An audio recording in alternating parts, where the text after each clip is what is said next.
We have to put praise music on around our house in the mornings to keep the chaos more under control. And, most worship music is scripture. You find Right. that a lot of the words are verses out of the Bible. And so, that's another way to change, like, instead of thinking like I do, I've got 100 things I've got to get done today, but I'm trying to be present in this moment. Just hearing the words will help reset that narrative a lot of times for me. Yeah. I think we listen to a lot of scripture music too. And I Yeah. think a really interesting thing about music is that there's been research done with like multiple thousands of families who have adult kids who have a solid faith on their own. And they did this research to see like what was it that your family did that made it like your faith your own. And it's I think worship listening to worship music is number 4 or 5 on the biggest things that you can do to help your kid have a lasting faith. And I think it is because it's so scripture based and it's such an easy way to memorize things. And so when you're in a cycle and you hear a song, you're hearing scripture for the most part, obviously some are different. But I just think that's so interesting because it's also so passive parenting. You don't Yeah, have to do anything. You just turn the radio on. You just tell Alexa to do it, and she's gonna go turn on some absolutely. scripture music. It's like outsourcing scripture memorization a little bit.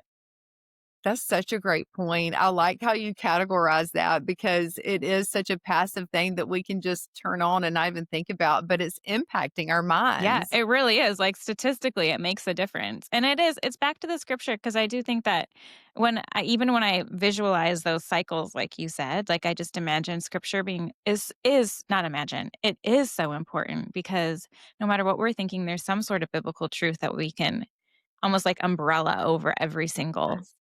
cycle, like no matter what, I'm God's child, no matter what, I am loved, Yes. and that's That's powerful. right. Exactly. Yeah. And if we're not exposing ourselves to what God says, it will be more difficult to know how to replace the lie. And so it's Yeah. a good challenge to say, am that's a good heart check. Like, how familiar am I with, maybe I can recognize a lie, but I have no idea what the truth is here. That, Mm-hmm. that if we go back to scripture, he will show you. And I totally agree with you.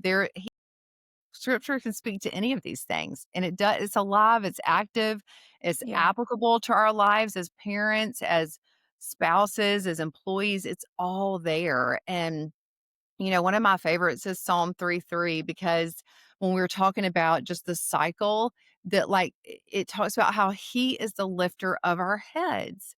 And so Yeah. if our heads are down and we are feeling burdened and anxious and, I was talking to a friend just a few days ago and I said, my stomach is just in knots. I'm anxious. I'm nervous.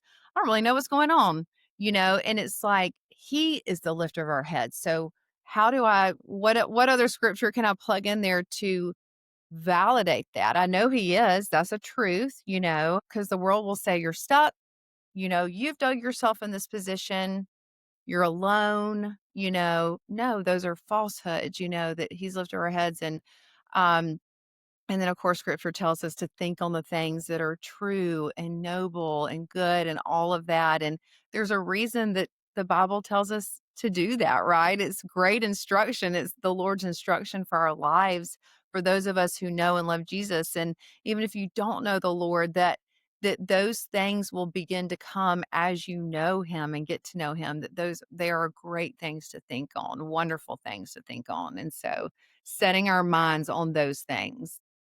Yeah.